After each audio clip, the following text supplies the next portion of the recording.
Selamat pagi Bapak Ibu Saudara sekalian.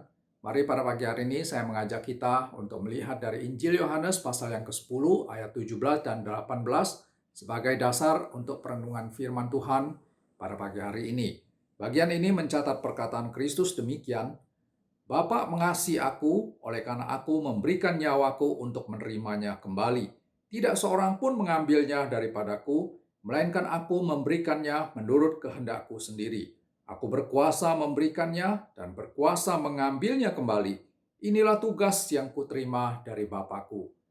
Bapak Ibu Saudara sekalian, kalau kita pernah menyaksikan satu film box office yang sangat-sangat luar biasa sekali karya dari Mel Gibson, yaitu The Passion of Christ, tentu kita di sana menyaksikan bahwa pada akhir daripada satu kisah kehidupan Kristus, maka di sana digambarkan peristiwa yang sangat-sangat mengerikan sekali, yaitu peristiwa penyaliban dari Tuhan Yesus. Bagaimana Tuhan dibawa didera sedemikian rupa, disiksa, dipukuli, dicambuki, yang sangat-sangat menggenaskan sekali. Nah, kalau kita melihat adegan-adegan yang demikian, yang banyak dilihat sebagai satu penggambaran secara sinematografi yang sangat dekat dengan peristiwa yang sesungguhnya, maka kita akan secara manusiawi melihat bahwa di situ Kristus menampakkan diri atau terlihat betapa lemahnya, betapa tidak berdayanya, seolah-olah dia itu nasibnya betul-betul berada di bawah kuasa dari algojo-algojo Romawi, bahwa kehidupannya ditentukan oleh tangan-tangan mereka, oleh keganasan mereka untuk segera menghabisi nyawanya, menyalibkan dia pada akhirnya. Nah, Bapak Ibu Saudara sekalian, perspektif kita atau kesan kita secara manusiawi tersebut tentulah hal yang sangat-sangat bertentangan dengan apa yang Tuhan Yesus katakan sendiri mengenai apa yang akan terjadi atas dirinya. Dan itu digambarkan melalui dua ayat yang barusan kita baca tadi, yaitu Yohanes 10 ayat yang ke-17 dan yang ke-18. Nah, kalau kita melihat perkataan Tuhan Yesus di sini, maka kita akan memiliki satu sudut pandang yang tentunya sangat-sangat berbeda sekali tentang peristiwa penyaliban Tuhan Yesus tersebut. Ayat 17 sekali lagi mengatakan bahwa Bapa mengasihi aku, Tuhan Yesus berkata, oleh karena aku memberikan nyawaku untuk menerimanya kembali. Lalu ayat yang ke-18 ditegaskan, tidak seorang pun mengambilnya daripadaku, melainkan aku memberikannya menurut kehendakku sendiri. Aku berkuasa memberikannya dan berkuasa mengambilnya kembali.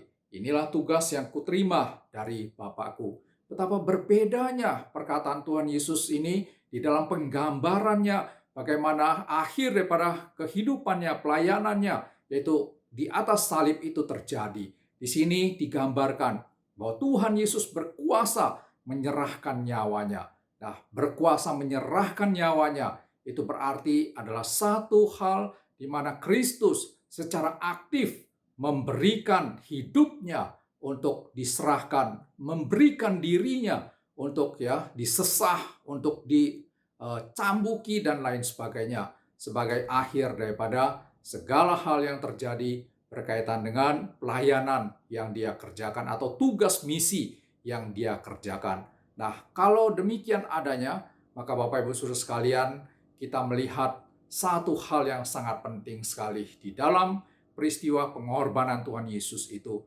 yaitu bahwa Kristus dengan aktif menyerahkan dirinya.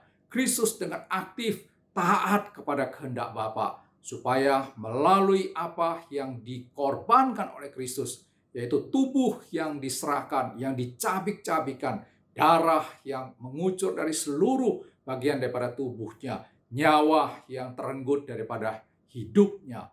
Disitulah kita melihat satu korban yang demikian sempurna yang dikenan oleh Allah menjadi satu-satunya jalan penyelesaian dosa terhadap persoalan keberdosaan manusia.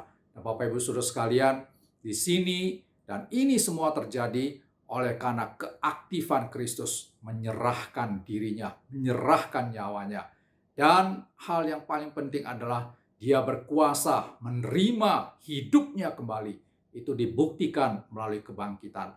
Karena itu tatkala kita membaca atau melihat ya peristiwa penyaliban Tuhan Yesus itu bukan karena kelemahannya, itu bukan karena ketidakberdayaannya, melainkan karena dia rela berbuat demikian untuk menyatakan kebaikan kasih-Nya kepada manusia berdosa. Kebaikan yang menyelamatkan kita, kebaikan yang membebaskan kita dari hukuman dosa. Betapa sungguh mulia perbuatan Tuhan Yesus. Biarlah ini terus menjadi hal yang menghangatkan hati kita. Dan kalau kita berjalan mengiringi Dia sebagai para pengikut Kristus sampai akhir daripada kehidupan kita, mari kita terus mengingat akan karya Tuhan yang besar ini. Amin.